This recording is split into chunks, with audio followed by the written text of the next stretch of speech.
আছে। এখন হলো দক্ষিণ মেরুতে অ্যান্টার্কটিকা আছে, আর হলো উত্তর মেরুতেও বরফ আছে, কারণ মেরু অঞ্চলে বরফই থাকে। তো উত্তর মেরুতে একটা উল্লেখযোগ্য একটা দ্বীপের নাম কদিন আইল্যান্ড উত্তর মেরুতে গ্রিনল্যান্ড।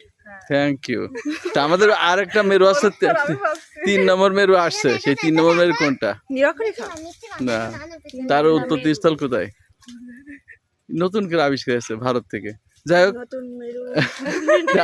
আমি আরেকবার দেখাই। আমি এই যে এখন এই মুহূর্তে আমার এই মাঠে আসছি, মাঠ ভ্রমণে, বাজারের পাশেই। এই যে আমার সাথে আসছে আমার নাচ ছেলে তাসফিন। Hello hello. আচ্ছা, ও বলে আচ্ছা তাতা। এইটা একটা নাতনি আসছি, দেখি তুন তুন। আর প্রশ্ন ধরছি নে। ও ক্লাস 1 থেকে আবার 2-তে, 2য় শ্রেণীতে প্রমোশন হয়েছে, এবং ঢাকাতে কোন স্কুল? বাবা, আমার বলতেই পারবো না। আর এখানে সেই 3টা মেয়ে, একটা আছে মেজো ভাইয়ের মেয়ে, একটা আছে বোনের মেয়ে, আর একটা ছোট ভাইয়ের মেয়ে, একটা আমার নিজস্ব মেয়ে।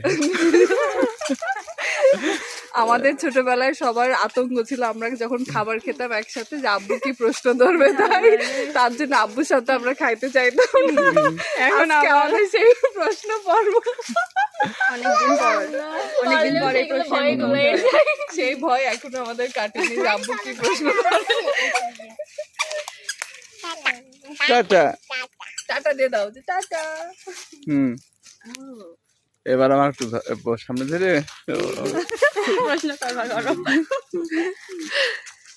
এর আব্বুর আমরা প্রশ্ন করি সবাই। তুন তোমার নানুর একটা প্রশ্ন করো। কি হলো? এদিক নিয়ে আসো, নেই, সবাই যার যার প্রশ্ন আছে, আব্বুর নেই, বলো। তুন তোমার নানুর প্রশ্ন করো এবার তুমি। প্রথমটা সহজ হলো, আকাশে কি ওড়ে?